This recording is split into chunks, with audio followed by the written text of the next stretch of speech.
Bonjour les belles sorcières, j'espère que vous allez bien. Alors, je viens vous parler cette semaine dans la thématique des chakras pour vous parler du chakra du cœur. Donc, dans les dernières semaines, on a parlé du chakra racine qui s'occupe de notre sentiment de sécurité, de notre capacité à être dans le moment présent.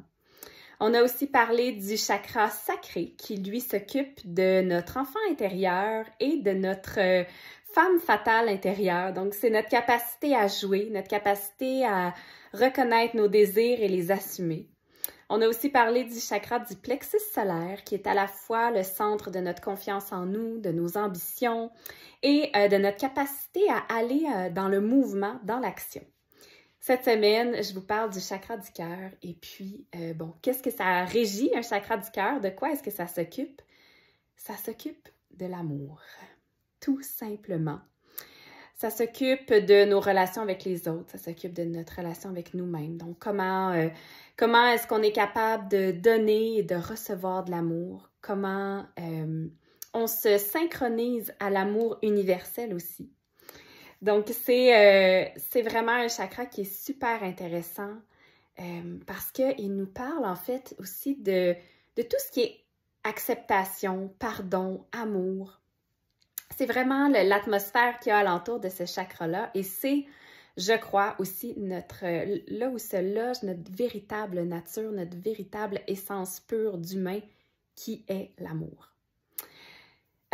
Comme tous les chakras, le chakra du cœur a sa petite bébite, comme je vous expliquais dans les dernières semaines. Donc, par exemple, le chakra sacré, lui, sa petite bébite, c'était le contrôle. Le chakra du cœur, lui, sa bébite, ça va être la tristesse. Donc, par exemple, les gens qui ont peut-être une tendance à voir les choses plus négativement, qui ont tendance à avoir peut-être de la dépression, justement, à traîner une certaine tristesse. Il y a peut-être un déséquilibre au niveau du chakra du cœur. Naturellement, on comprend que ça peut être lié à plein d'autres choses aussi, des facteurs de vie, des facteurs de santé mentale. Tout ça, ce que je dis n'exclut pas les problèmes de santé naturellement, mais de santé physique, je vais dire, parce qu'il y a la santé énergétique aussi. Mais au niveau du chakra du cœur, de traîner une tristesse, il y a peut-être quelque chose à venir s'occuper énergétiquement parlant.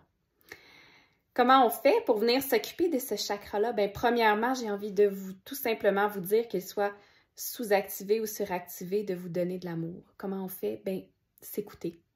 Premièrement, écouter notre cœur, c'est très, très, très cliché, mais prendre le temps de sonder notre cœur, notre corps, notre esprit avant de prendre une décision pour être sûr que c'est aligné et que ce n'est pas un choix qui est dicté par nos croyances ou ce qu'on a été habitué de faire. Parce qu'il y a aussi des choix qu'on fait à partir de notre bagage. Bien, en fait, tous les choix sont faits à partir de notre bagage, mais il y a certains choix qu'on fait qui sont en conclusion avec des choses du passé qui ne sont plus nécessairement au goût du jour en ce moment. Mais on continue de faire ces choix-là parce qu'on n'a pas nécessairement appris ou on n'a pas développé le réflexe de venir s'écouter. Comment on fait pour s'écouter? Bien, premièrement, si vous avez à prendre une décision, commencez par voir comment cette décision-là se passe dans votre corps. Donc, j'aime toujours donner l'exemple de partir ou rester. Si vous avez un choix à faire entre partir ou rester, peu importe la situation, posez-vous la question, si je pars, comment je me sens? De prendre une grande respiration puis d'aller voir dans notre corps. OK, est-ce que si je dis, par exemple, que je pars, est-ce qu'il y a de la lourdeur? Est-ce qu'il y a de la peur? Est-ce qu'il y a une contraction à l'intérieur de moi? Ou est-ce qu'au contraire, ça me semble léger? Partir, je le vois comme une aventure, comme une opportunité. Ou est-ce que je le vois comme un danger qui va menacer ma sécurité? Comment ça se passe dans mon corps? Après ça, bien, de venir sonder mon cœur. Est-ce que mon cœur est d'accord pour partir? Ou est-ce que mon cœur est d'accord pour rester? Est-ce qu'il y a des petites bulles de champagne à l'intérieur qui font « Wouh! OK, on part, wouh! On reste! » Après ça, c'est que quand vous allez ressentir ces petites bulles-là, il ne faut pas écouter le « oui, mais ». Je veux juste, tu sais, on veut savoir le désir de votre cœur. Votre cœur, il n'y a pas de oui, mais. Votre cœur, c'est d'emblée un oui ou un non. Il y a quelque chose qui monte, une émotion. Est-ce qu'elle est positive? Ça se peut que ce oui-là ou ce non-là vienne avec une peur. C'est parfait, c'est normal. Mais pour l'instant, ce qu'on veut savoir, c'est est-ce que c'est vraiment le désir de votre cœur? Si on enlève toutes les circonstances qui pourraient arriver quelque chose qui empêche votre bonheur, est-ce que vous iriez pareil? Est-ce que vous resteriez quand même ou est-ce que vous partiriez quand même? La dernière chose, c'est de venir sonder au niveau du troisième œil, de l'intuition, qui est peut-être un peu plus, je m'en allais dire cérébral, mais ça ne l'est pas tant que ça. Est-ce que votre intuition vous dit que c'est la bonne chose? Est-ce que quand vous fermez les yeux, quitte à aller toucher votre troisième œil, est-ce que c'est un bon choix pour vous? Des fois, ça se peut qu'il y ait une divergence entre les trois, puis c'est correct. C'est peut-être que vous avez tout simplement besoin de plus de temps pour prendre une décision. Quand on vient interroger l'intuition, la question que j'aime poser, quand on est, c'est l'intuition, mais c'est aussi le mental un peu, d'une certaine façon, c'est quand je vais arriver à la fin de ma vie, est-ce que c'est un choix que je vais regretter? Est-ce que je vais avoir regretté de ne pas avoir pris cette opportunité-là de partir ou de rester? Est-ce que c'est un choix qui va être vraiment important à la fin de votre vie? Est-ce que quand vous allez arriver au bout du chemin, vous allez vous dire « j'aurais donc dû ». Si la réponse est « oui, je vais me dire « j'aurais donc dû », c'est que pour une des deux options, c'est que c'est la majorité du temps le choix de votre cœur, excepté qu'il est enseveli sous des couches de peur ou de croyances limitantes. Fait que là, vous pouvez naturellement venir en introspection, essayer de voir de quoi vous avez peur, qu'est-ce qui vous empêche de passer à l'action ou de vous diriger vers ce choix-là. Ceci étant dit, sinon, le chakra du cœur, qu'est-ce qui régit sur nous physiquement? Il va s'occuper de nos poumons, de nos bras, de nos seins, de nos mains. Donc, vraiment, toute cette région-là qui est proche de lui. Donc, si on a des douleurs aussi, des fois, c'est le corps qui peut nous dire « Ah, je pense que, justement, si vous avez des douleurs aux bras régulièrement, aux seins, aux mains, bon, vous vous sentez comprimé au niveau des poumons, peut-être de venir vous poser la question, bien naturellement, de consulter un médecin si c'est nécessaire, mais de venir vous poser la question, vous demander « Est-ce qu'il y a quelque chose qui m'attriste en ce moment? Est-ce qu'il y a un désir de mon cœur que je n'écoute pas? Et est-ce que je me porte assez d'amour? Est-ce que en ce moment, je me mets en avant-plan dans ma propre vie? Est-ce que je suis ma priorité? » Beaucoup pensent que d'être sa priorité, ça veut dire de ne pas considérer les autres. Pour moi, c'est pas ça.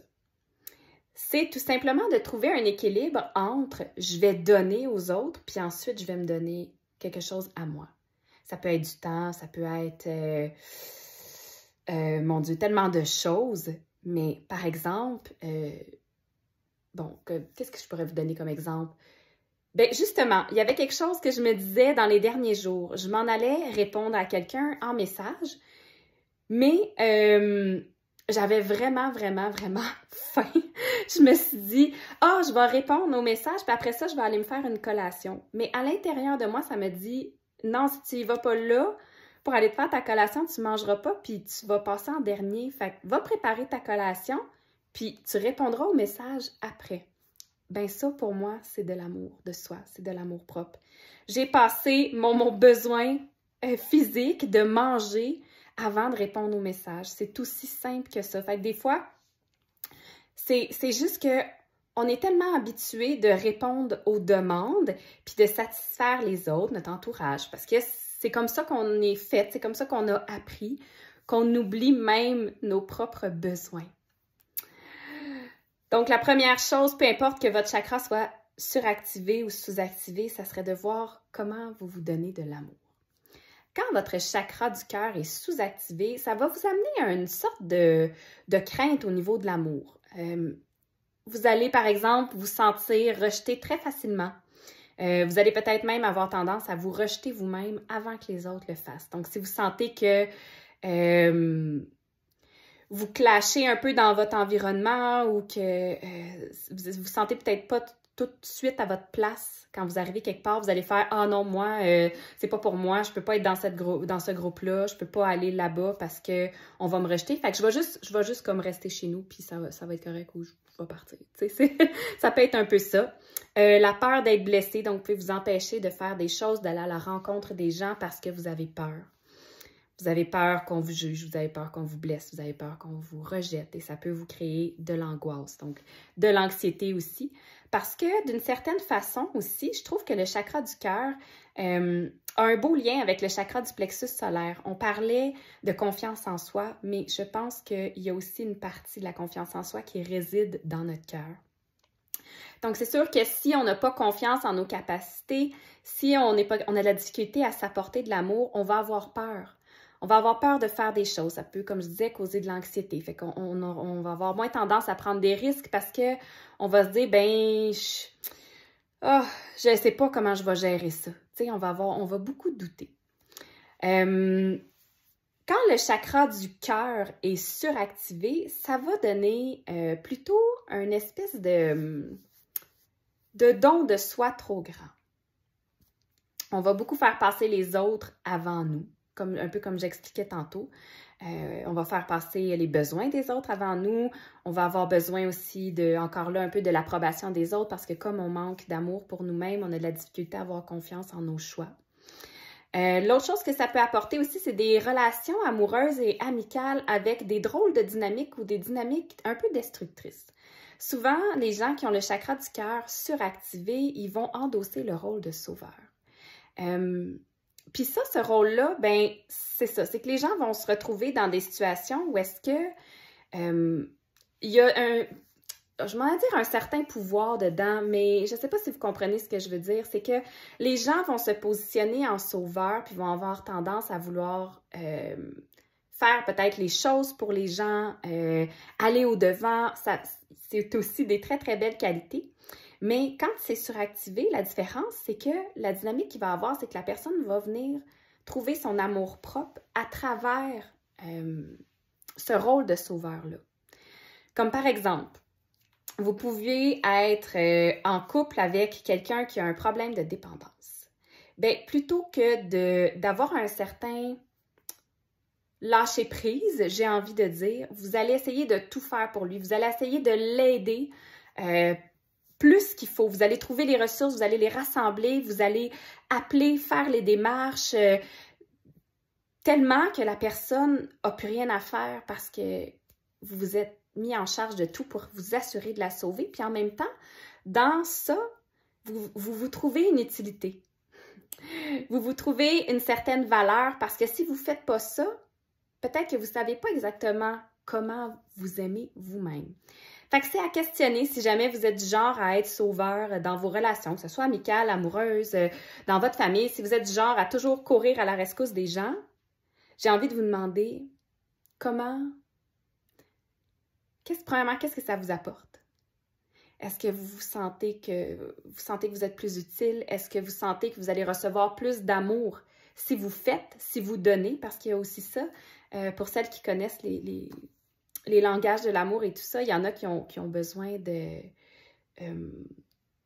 comment je dirais ça? Je m'en dire qu'ils ont besoin d'avoir des cadeaux et tout ça, mais c'est pas nécessairement ça. Il peut y avoir une espèce de lien que je remarque entre les gens qui ont le chakra du cœur suractivé et le fait justement de donner en temps, mais en objet aussi. Donc, d'aller voir, ce que j'essaie de dire, c'est que d'aller voir votre croyance, est-ce que vous devez donner quelque chose pour recevoir de l'amour? Donc, est-ce que vous devez donner des cadeaux? Est-ce que vous devez être toujours disponible? Est-ce que vous devez donner de votre temps? Est-ce que vous devez être, ben c'est ça, complètement disponible?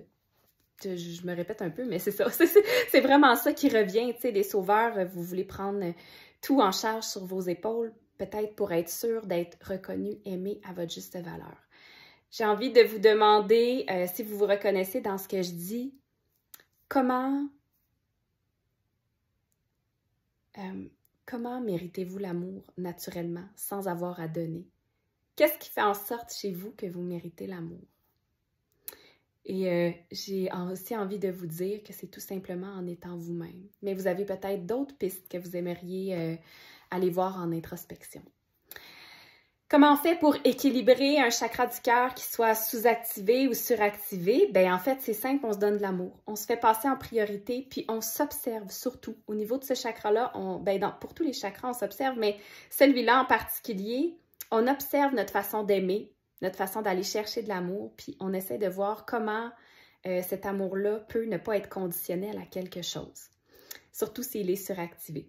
S'il est sous-activé, on va vraiment venir travailler au niveau de notre amour propre, pour avoir confiance en nous, puis pour être la personne qui se donne le plus d'amour et qui se considère le plus. Quand on s'aime, quand on est capable de savoir qu'on va s'occuper de nous-mêmes, qu'on est capable de se prendre nous-mêmes dans nos bras, on est capable de se prendre en charge, bien, c'est plus facile d'affronter la vie avec confiance parce qu'on sait qu'on ne se laissera pas tomber puis qu'on va être là pour nous-mêmes. Au niveau des autres choix pour venir harmoniser, équilibrer un chakra du cœur, bien, vous avez naturellement les pierres.